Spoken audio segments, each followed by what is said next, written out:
কাতারে এই মুহূর্তে আমাদের 4 লক্ষ কর্মী আছে এবং কাতারে যাচ্ছে আমাদের, এবং কাতারে একটা জিনিস মিডল ইস্টে আছে যে কাতারে যখন ওয়ার্ল্ড কাপ হলো তখন আমাদের অনেক কর্মী গেছে। তো ওনারা যেটা কাতারের গভর্নমেন্ট যেটা চাচ্ছেন যে আমাদের এখান থেকে শ্রমিক না নিয়ে দক্ষ শ্রমিক নিয়ে, এবং সেই কারণেই কিন্তু আমাদের বিভিন্ন প্রফেশনাল যাচ্ছেন, ডাক্তার যাচ্ছেন বা অ্যাকাউন্টেন্ট যাচ্ছেন, প্রফেশনাল যাচ্ছেন।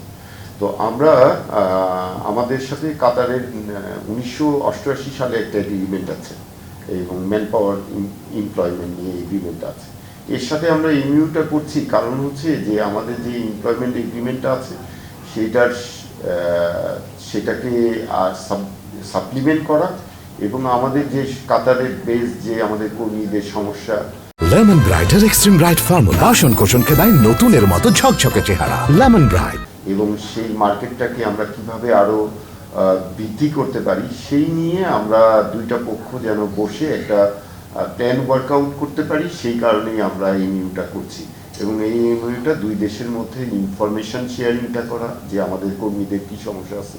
এইখানে ইনস্পেকশনের একটা অপশন আছে, যে আমাদের যারা কর্মী ওইখানে কাজ করছেন সেখানে ইনস্পেকশন করার এখতিয়ার ঠিক করা, যে আমাদের এই এমইউতে থাকবে, যাতে আমরা সরেজমিনে দেখে কর্মীদের সমস্যাগুলো দেখে এবং ভবিষ্যতে আমরা মার্কেটটা কোথায় কোথায় আমরা মার্কেট এক্সপ্লোর করতে পারবো সেই বিষয়গুলো যেন আমরা উভয় পক্ষ মিলে যাচাই বাছাই করতে পারি। সেই জন্যই এমইউটা আমরা করছি, যাতে এই ইনফরমেশান বা এই পথগুলো আমরা ওপেন করতে পারি।